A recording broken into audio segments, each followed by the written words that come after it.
अब्दुल रशीद, स्वागत है आपका। एक मेरा बेटा है 26 साल का। उसके पता नहीं दिमाग में कोई खून जम रहा है क्या है उसके। तो उसके जो है ना मतलब नाक से सांस बिल्कुल नहीं आती है। नाक उसकी बिल्कुल नाक बंद है और वो सिर्फ मुंह से मतलब गले से ही बोलता है तो वो आवाज साफ सुनाई नहीं देती है। और उसको रात को खर्राटे इतने ज्यादा आते हैं और सांस नहीं आता, सोता सोता उठ जाता है वो। नाक से उसको बिल्कुल सांस नहीं आता। तो एक तो उसके लिए आप ये दवा बताइए कि मैं क्या दवा दूं। और दवा के बतौर मैंने जो है दो तो जैतून के सिरके मंगा रखे हैं, एलोवेरा के सिरके मंगा रखे हैं, नमक जैतून, नमक कलौंजी, मोरिंगा का गोंद मैंने सब बना के रखे, मंगवा के रखे हुए हैं। कि अजीम साहब से पूछेंगे कभी दवा बता देंगे वो तो तुरंत मैं ये दवा चालू कर दूंगा। तो इतनी सी मेहरबानी करो। बच्चा बहुत दुखी है, रात को उसको नींद नहीं आती, वो डूब के बैठ जाता है। कब से है इस बच्चे को ये रोग? ये रोग करीब करीब मेरे जहाँ तक मेरा अंदाजा, मुझे तो अभी पता लगा साहब, ये वो बता रहा है साल भर से है उसके को नगला हुआ था जो उसने डॉक्टर से दवा ली थी। तो दवा लेने के बाद वो नगला इतना अंदर सूख गया कि उसकी नाक से सांस बिल्कुल नहीं आती है। एक आता है, एक नुस्खा मैं अक्सर बताता हूँ, आपके पास लिखा हुआ भी होगा जब आप इस कदर जुड़े हुए हैं हमसे। सपिस्तान, उन्नाब, अलसी। सपिस्तान, उन्नाब, अलसी, ये 3 चीज़ें 100-100 ग्राम खरीदें और इसमें 30 ग्राम पीपले मिलाएं। इनको पाउडर बना लें और 1 चम्मच सुबह निहार मुँह यानी खाली पेट गर्म पानी के साथ दें। और ये जो जैतून का नमक है 1 चुटकी, ये उस गर्म पानी में मिला के मिक्स करके इससे खिला दिया करें दिन में 1 बार। पहले एक ही बार 10 दिन तक दें और उसके बाद ज़रूरत पड़े तो 2 बार भी दे सकते हैं, रात को सोते वक्त भी दे सकते हैं। आपके बच्चे का अच्छा होना मुमकिन है। दिल्ली से हैं कुलदीप जी, स्वागत है आपका। घूमने के लिए जाना पड़े तो टांगों में दर्द रहता है। चलना फिरना ही और एक्टिव रहना हमारी ज़िंदगी है। जो लोग एक जगह बैठ जाते हैं किसी कारणवश, उनको फिर ये तकलीफ़ होने लगती है। और धीरे धीरे चलने फिरने की कोशिश करें। अगर किसी सूरत भी किसी का कोई दर्द ना जाता हो तो बस एक दवा है, एक रॉ मटेरियल है जिसको असली लेना ज़रूरी है। गौन स्याह मैं उसे कहता हूँ।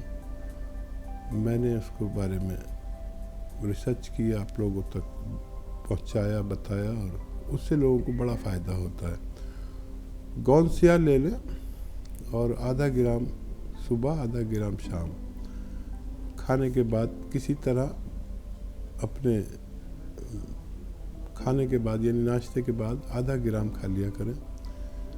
खाने का तरीका आपका होगा। कोई ये जो मटेरियल है ये चिपकता है क्योंकि गोंद है, तो इसको पाउडर बनाना है। ये कच्ची दवा है।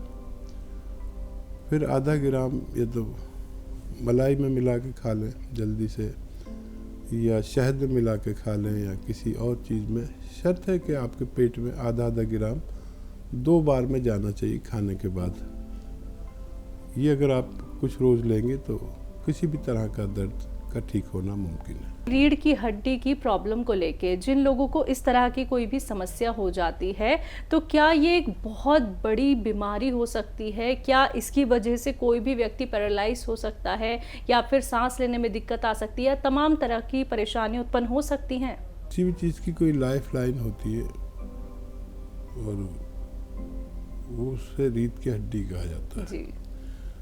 और जो नज़र ना आने वाली ये चीज़ और बहुत अहमियत नहीं देते हम इसे, लेकिन ये रीढ़ की हड्डी, किसी भी काम की अगर रीढ़ की हड्डी है और उसमें चोट आती है तो सारा काम, सारा कारोबार ख़राब हो जाता है। तो ये रीढ़ की हड्डी हमारी यहाँ से शुरू होकर नीचे हिप तक जाती है और ये डिस्क है और इनमें तरह तरह की परेशानियाँ आती हैं।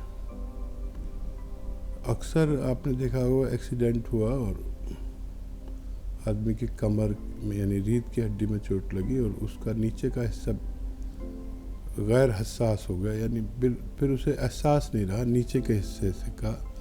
न टांगें हिल पाती हैं, न लैट्रिन का, न पेशाब का, किसी भी चीज़ का उसे पता ही नहीं रहता। तो इसके अंदर एक नर्व होती है या मींग होती है, कुछ भी कह लीजिए, तो उसमें अगर चोट लग जाए तो आदमी ज़िंदगी भर बेड पर पड़ा रहता है। बहुत कम लोग ऐसे हैं जिनको फ़ायदा हो पाता है, और इसी से सब कुछ चलता है। मैंने तो इस पर इतना रिसर्च किया, रीढ़ की हड्डी पर, और इससे ताल्लुक़ रखने वाली नसें इसी के साथ नीचे ऊपर जा रही हैं।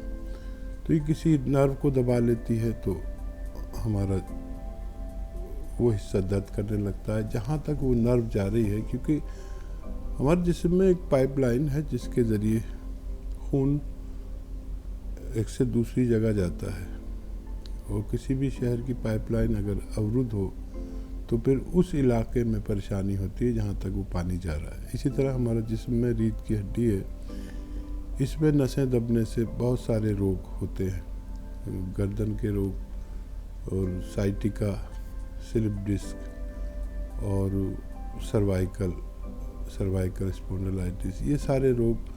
और मैंने अपने अनुभव में ये पाया कि ज़्यादातर दर्द हमें रीढ़ की हड्डी में नसें दबने की वजह से होता है।